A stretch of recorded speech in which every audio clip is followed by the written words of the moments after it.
एक ऐसे शख्स की कहानी जिसने भरी जवानी में अपनी जान खतरे में डाल दी, सिर्फ इसलिए कि वतन अजीज पाकिस्तान को दुश्मनों से महफूज रखा जा सके। मोहम्मद अब्बास साकिब के कलम से निकली एक बेमिसाल कहानी। वतन ज़ाद।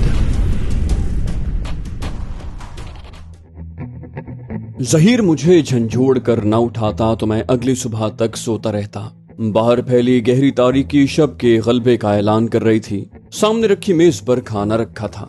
ज़हीर ने कहा, मैंने बहाना करके पूरन को रुखसत कर दिया है। मैं नहीं चाहता कि आपके हाथों की खस्ता हालत देखकर वो किसी शक में मुब्तला हो। एक दो दिन उसके सामने हाथ छुपा कर रखने की कोशिश करें। मैंने इस बात में सर को जुम्बिश दी। खाना हस्बे मामूल बहुत उम्दा था। पूरन गर्म दूध के गिलास लेकर आया तो ज़हीर के मशवरे के मुताबिक मैं रजाई में दुबक गया। मेज पर गिलास रखने का कहकर ज़हीर ने उसे रात भर के लिए रुखसत करके दरवाजा बंद कर दिया। दूध पीने के बाद उसने मुझे नींद पूरी करने का मशवरा दिया। मैंने यकीन दिलाया कि मुझे फिलहाल नींद नहीं आ रही। हम दोनों काफी देर तक गप्पे लड़ाते रहे। मैंने ज़हीर को क्रिकेट के मैदान में अपने कारनामे बताए, अपने क्रिकेट क्लब के कयाम का किस्सा सुनाया कि कैसे मैं जिद करके अब्बू जी से रकम लेकर बंदर रोड से क्रिकेट का बल्ला और गेंद खरीद कर लाया था और इस तरह मुस्लिम क्रिकेट क्लब की बुनियाद डाली। वो उस जमाने में रनछोड़ लाइन के इलाके की वाहिद क्रिकेट टीम थी। ज़हीर ने बताया कि उसे फुटबॉल खेलने का शौक था। वो अपने कॉलेज की टीम में फॉरवर्ड पोजीशन पर खेला करता था और उसने कॉलेज को बहुत से अहम मुकाबले जितवाए थे। उसके घर में उसकी जीती हुई बहुत सी ट्रॉफियां और तश्तरियां सजी हुई थीं। फिर मेरी आंखें बोझल होते देखकर उसने लालटेन की लौ कम कर दी और रजाई सर पर लेकर करवट बदल ली। मेरी नींद गहरी होने लगी थी कि मुझे लगा ज़हीर अपनी चारपाई पर से उठा है, लेकिन आंखें खोलने और रजाई मुंह से हटाने की जहमत कौन करता। मैंने खुद को नींद को सौंप दिया। अगला पूरा दिन हम दोनों ने मोटरसाइकिल पर करीबी बस्तियों और खेत खलियानों और बिक्रम सिंह के फूलों के बागों की सैर करते गुजारा। रात के खाने के बाद हस्बे मामूल देर तक गपशप करते रहे। फिर हम दोनों सोने के लिए लेट गए, लेकिन शायद 1.5-2 घंटे के बाद मेरी नींद उचट गई। मुझे वाज़ेह तौर पर लगा कि ज़हीर न सिर्फ बिस्तर से उठा है बल्कि दरवाजा खोलकर कमरे से बाहर गया है। मुझे हैरत हुई, इस पर कौन सी मुसीबत आन पड़ी कि इतनी रात गए इतनी सख्त सर्दी में बाहर धक्के खाने पर मजबूर हो गया। अगर कोई मसला था तो मुझे जगा लेता। रफ़ा हाजत के लिए कमरे से बाहर जाने की जरूरत नहीं है। रफ्ता रफ्ता तजस्सुस ने मुझे इतना बेचैन कर दिया कि मैं रजाई हटाकर जायजा लेने पर मजबूर हो गया। लालटेन की धीमी रोशनी में ज़हीर का बिस्तर खाली नजर आ रहा था और दरवाजे की खुली कुंडी भी अभी तक हिल रही थी। मेरे जहन में एक नया सवाल पैदा हुआ, अगर उसे किसी वजह से बाहर जाना भी पड़ा है तो वो अंधेरे में ठोकरें खाने से बचने के लिए कम से कम लालटेन तो अपने साथ ले जा सकता था। हवेली से बाहर तो जा बजा कुत्ते इस्तकबाल करेंगे। मुझसे रहा न गया। जूते पहनकर मैं दरवाजे के पास पहुंचा और फिर दोनों किवाड़ों में खला करके बाहर झांका। बिक्रम के दरबार के तौर पर इस्तेमाल होने वाले बरामदे से आगे खुले अहाते में आधे चांद की धुंधली रोशनी फैली हुई थी और सामने पड़े फाटक में लटका बड़ा सा ताला बंद नजर आ रहा था। यानी ज़हीर हवेली के अंदर ही मौजूद था, लेकिन कहाँ? मेरा दिल ये जानने के लिए बेचैन हो रहा था। मैंने बेआवाज दरवाजा खोला और नीम तारीख बरामदे में पहले दाएं तरफ और फिर बाएं तरफ झांका। मुझे ज़हीर वहां दिखाई न दिया। क्या वो वसी अहाते में दाएं तरफ खासा हट कर बने भैंसों के बाड़े की तरफ गया है? बाड़े से मुंसलिक भूसे का गोदाम और गवालों की कोठरियां भी उसकी मंजिल नहीं हो सकती। बाएं तरफ वाले हिस्से में जीप का गैराज और अनाज जखीरा करने के गोदाम में भी उसे कोई दिलचस्पी नहीं हो सकती। मैं कमरे से निकलकर बरामदे में आया और तभी मुझे सन्नाटे में धीमे लेकिन नाराजी भरे लहजे में किसी के बोलने की आवाज सुनाई दी। वो आवाज बाएं हाथ पर बरामदे के सिरे पर वाक़े उस राहदारी से आ रही थी जो जनान खाने की तरफ जाती थी। उस राहदारी के आखिर में एक दरवाजा था जो अंदर से मुकफ्फल रहता था और हवेली से बाहर के किसी मर्द को उस राहदारी में जाने की इजाजत नहीं थी। न ही घर की खवातीन में से कोई उस राहदारी का इस्तेमाल करती थी। बिल्कुल पागल हो गई हो क्या सुंदरी? मेहमान खाने में आने की क्या जरूरत थी? भाई साहब की आंख खुल जाती तो? ज़हीर के लहजे में खफगी और तशवीश नुमाया थी। जवाबन किसी लड़की की खनकदार हंसी सुनाई दी। ज़हीर ने उसे आवाज दबाने को कहा। सुंदरी ने हंसी रोकने की नाकाम कोशिश के दौरान पंजाबी लहजे में हिंदी बोलते हुए कहा, तो क्या होता? हमारी चोरी पकड़ी जाती? आज नहीं तो कल ये तो होना है। ज़हीर की आवाज आई, बस ज्यादा दांत ना निकालना और जनान खाने में जाओ। तुम्हारा इस तरह रोज रोज उस तरफ आना खतरनाक है। ज़हीर के लहजे में तंबीह थी, लेकिन जवाब एक बार फिर जलतरंग जैसी हंसी की शक्ल में आया। वो बोली, कोई खतरा नहीं है, बिक्रम भाई भटिंडे हैं, प्रीतो भाभी नींद की गोली खाकर लंबी पड़ी है। जहीर की आवाज आई, मैं कह रहा हूँ जाओ यहाँ से, तुम्हें न सही मुझे अपनी जिंदगी बहुत प्यारी है। चौकीदारों में से कोई इस तरफ आ सकता है, मुझे यहाँ देखते ही गोली चला देगा और मेरी लाश पड़ी होगी।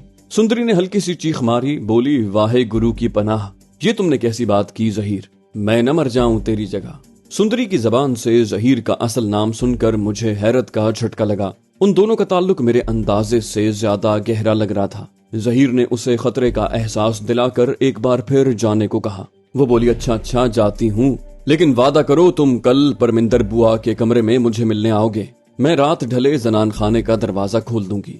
जहीर ने कहा, तुम पागल हो गई हो, मेरे बाप की हवेली नहीं है ये, वादा नहीं कर सकता। पता नहीं जमाल भाई कब सोएंगे, हो सकता है उनसे पहले मेरी आंख लग जाए। सुंदरी ने शरीर लहजे में कहा, सो जाना, मैं जगा दूंगी आकर। जहीर ने झल्लाकर कहा, इंसान की बच्ची बनो, ठीक है मैं आ जाऊंगा, अब तुम जाओ यहाँ से। ये सुनते ही मैं दबे पांव वापस आकर बिस्तर में घुस गया।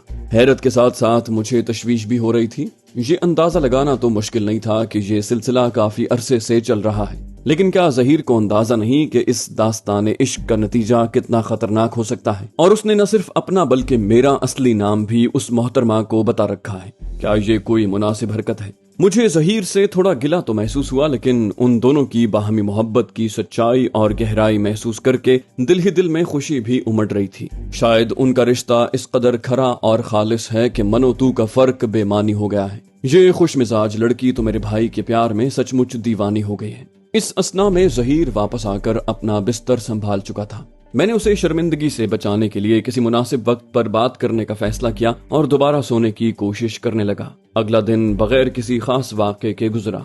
बिक्रम अभी तक भटिंडा था। रात के खाने के बाद हम दोनों हस्बे मामूल दुनिया जहान की बातें करते रहे, लेकिन उसने मुझे अपनी दास्तान दिल सुनाई, न मैंने अपनी हलवाड़ा गर्दी का अहवाल बताया।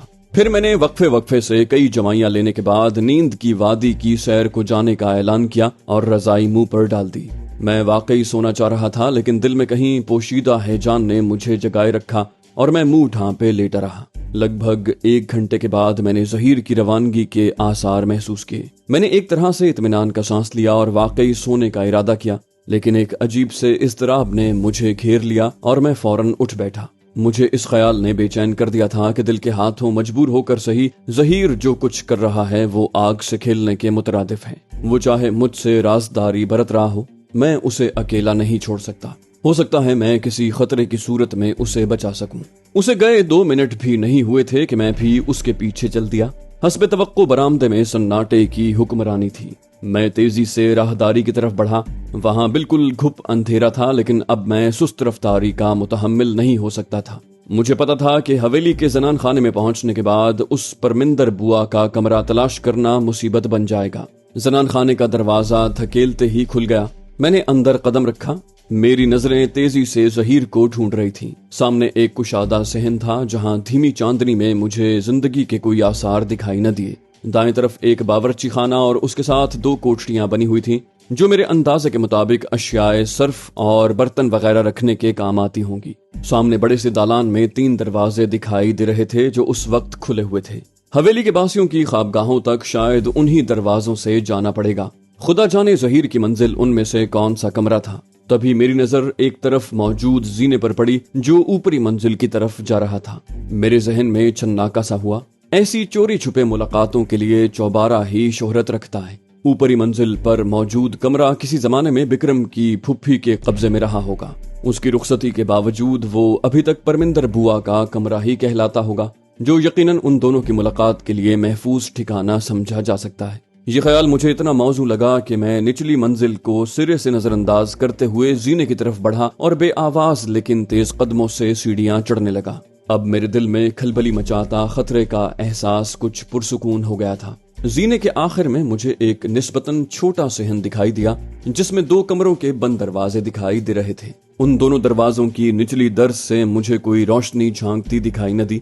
मैं दबे पांव आगे बढ़ा और पहले एक कमरे के दरवाजे से कान लगाकर सुनगुन लेने की कोशिश की और अंदर मुकम्मल खामोशी पाकर दूसरे दरवाजे के अंदर से कोई आवाज सुनने की कोशिश की। वहां भी सन्नाटा था। मुझे लगा कि मेरी सारी तुक्केबाजी रायगां गई है। मुझे अब नए सिरे से तलाश का सिलसिला शुरू करना था। मैं जीने की तरफ बढ़ा ही था कि मुझे नीचे से कई लोगों के आपस में बातें करने की आवाज सुनाई दी। फिर कोई दरवाजा जोर जोर से खटखटाया जाने लगा। मेरा दिल जोर से धड़का, ये क्या आफत आ गई है। तभी मुझे किसी औरत की भारी तहक्कुम भरी आवाज सुनाई दी, दरवाजा खोल सुंदरी, मैं जानती हूँ तू उस मुसले के साथ अंदर मौजूद है। उसका लहजा भी गहरा पंजाबी रंग लिए हुए था। ये सुनते ही मेरा दिमाग भग से उड़ गया। तो ये औरत जहीर के मजहब से भी वाकिफ है, यानी मामला मेरे अंदाजे से ज्यादा खतरनाक है। जहीर की जिंदगी सख्त खतरे में है। अब क्या होगा, मुझे क्या करना चाहिए। मैंने जीने से झांक कर देखा तो बावर्ची खाने के साथ वाली निस्बतन बड़ी कोठरी के बंद दरवाजे के ऐन सामने एक दराज कामत भारी भरकम अधेड़ उम्र औरत खड़ी नजर आई। उसके अकब में देही लिबास में दो बंदे अपनी अपनी शॉटगन दरवाजे की तरफ ताने खड़े थे। उनमें से एक पूरन था, उनके साथ जवां साल लेकिन मामूली शक्ल की एक और औरत खड़ी थी जो अपने लिबास और हुलिये से नौकरानी दिखाई दे रही थी। मुझे अंदाजा लगाने में देर न लगी कि वो दबंग औरत बिक्रम सिंह की बीवी प्रीतो है, जो सुंदरी के बयान के मुताबिक नींद की गोली खाकर हर रोज अंटा गफील हो जाती है। लेकिन उस वक्त तो वो सिखनी किसी वहशी शेरनी की तरह बिफरी हुई दिखाई दे रही थी। उसे उस कोठरी में जहीर और सुंदरी की मौजूदगी का पुख्ता यकीन हो गया। तभी वो जहीर को भी सुनाने के लिए पंजाबी की बजाय हिंदी को जरिया इजहार के तौर पर इस्तेमाल कर रही थी। लेकिन फिर इश्तियाल बढ़ने पर वो जहीर और सुंदरी को अपनी मादरी जबान में गालियां बकते हुए धमकी देने लगी कि दरवाजा न खोला गया तो तोड़ दिया जाएगा और फिर बिक्रम सिंह आकर दोनों के टोटे कर देगा। मैं सख्त इज़्तिराब के बावजूद फैसला नहीं कर पा रहा था कि क्या करूं।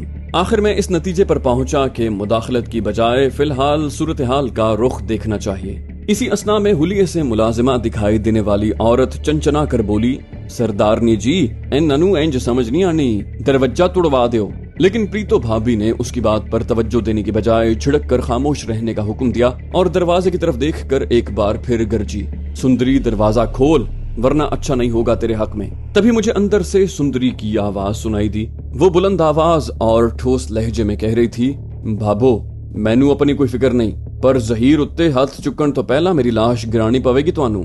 जवाब में उसे प्रीतो भाभी की मजीद गालियां सुननी पड़ी। वो साथ साथ जहीर को भी कोसनों और मुगल्लजात से नवाज रही थी। तभी अंदर से सुंदरी ने एक बार फिर मजबूत लहजे में कहा, भाभो मैं दरवाजा खोल रही हूँ, पर मैं वाई गुरु की सौगंध खाकर कहती हूँ मैं जहीर पर बुरी नजर डालने वाले की आंखें निकाल लूंगी, फिर चाहे वो कोई भी हो। ये सुनते ही मैं खुद को मजीद नहीं रोक सका और तेजी से सीढ़ियां उतरने लगा। मुझे डर था कि वो दोनों बंदूक बरदार कहीं जहीर को देखते ही उस पर गोली न चला दें। मैं तमाशाई बनकर उसके मरने का नजारा कैसे कर लेता। मैं भी आधे जीने में था कि कोठरी का दरवाजा खुला और सुंदरी जहीर को अपने अकब में छुपाए बाहर निकल आई। मैं उसकी एक ही लेकिन नजरें खीरा कर देने वाली झलक देख पाया, क्योंकि अगले ही लम्हे प्रीतो भाभी ने उसे बालों से पकड़कर अपनी तरफ खींचा और जहीर बराह रास्त दोनों बंदूकों के निशाने पर आ गया। मुझे लगा कि मैंने देर कर दी है, लेकिन दोनों बंदूकचियों ने गोली चलाने की बजाय जहीर की तरफ खूंखार नजरों से घूरने पर इक्तिफा किया। ये देखकर मैं जीने पर रुक गया। इस दौरान प्रीतो भाभी गालियां देते हुए सुंदरी पर तमाचे बरसा रही थी और सरदार बिक्रम सिंह की इज्जत खराब करने पर लानत मलामत कर रही थी। अचानक जहीर शेर की तरह गरजा, बस करो भाभी, अपने हाथ रोक लो वरना अच्छा नहीं होगा, हमने कोई बदकारी नहीं की।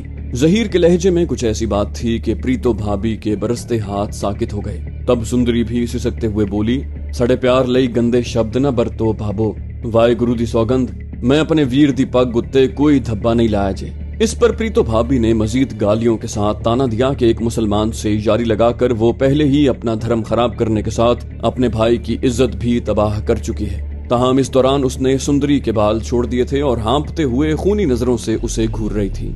सुंदरी ने अपने रेशमी बाल संवारते हुए संजीदा लहजे में कहा, भाभो मसला अलग धर्म का है तो मैं अभी मुसलमान हो जाती हूँ, और अगर प्यार पाप है तो ये पाप तुम भी कर चुकी हो और हमसे ज्यादा बरसों तक कर चुकी हो। हमारा साथ तो साल भर का है। बिक्रम वीर से तुम्हारी यारी तो 5 साल चली थी। मैं सच कह रही हूँ ना। मैंने प्रीतो भाभी के चेहरे पर खिसियानेपन की झलक देखी।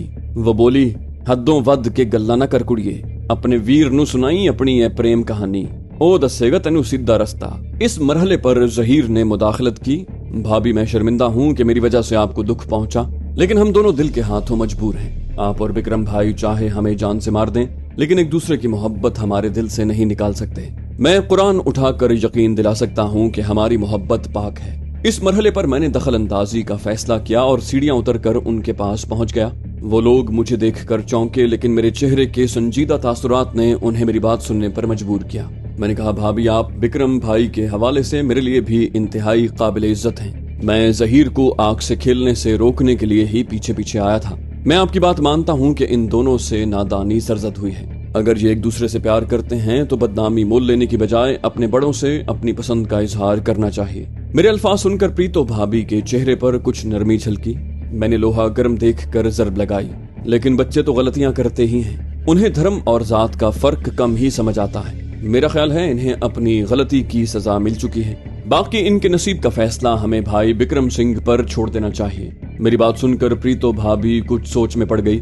मैंने देखा कि सूरत हाल को इस गैर मुतवक्के रुख पर जाते देखकर नौकरानी जैसे हुलिये वाली औरत के चेहरे पर नापसंदीदगी के तासुरात गहरे हो रहे थे। वो खामोश न रह सकी, बोली, भाबो ऐदी गल्लां ते मिट्टी पाओ, ऐते आप मुसलाए ऐना सब नू संगल पाओ, सरदार जी आप पे निबड़ लांगे। इस पर सुंदरी ने खूनी नजरों से उसे देखा।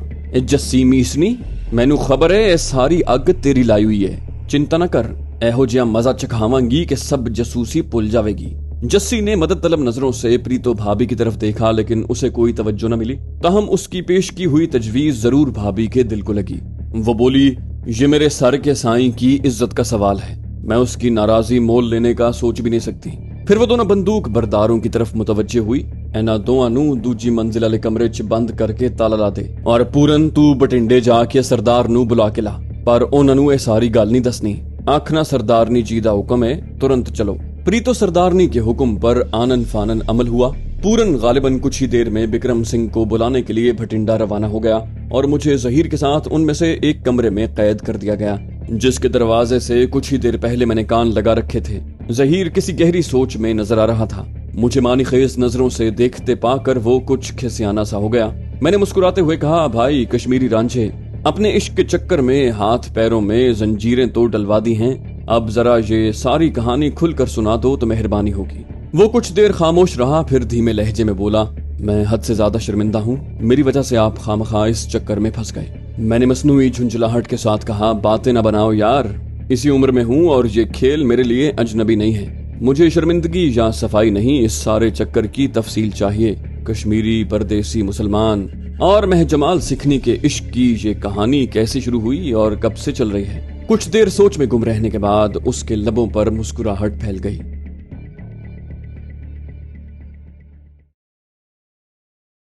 तो दोस्तों, ये थी हमारी आज की एपिसोड। उम्मीद करते हैं आपको हमारी कहानी पसंद आई होगी। जाने से पहले इस वीडियो को लाइक कीजिए और शेयर करना मत भूलिए। कमेंट करके हमें बताइए कि आपको हमारी वीडियो कैसी लगी, और अगर अभी तक आपने इस चैनल को सब्सक्राइब नहीं किया तो इसे सब्सक्राइब कीजिए और बेल आइकन दबाकर ऑल नोटिफिकेशंस ऑन कर लीजिए।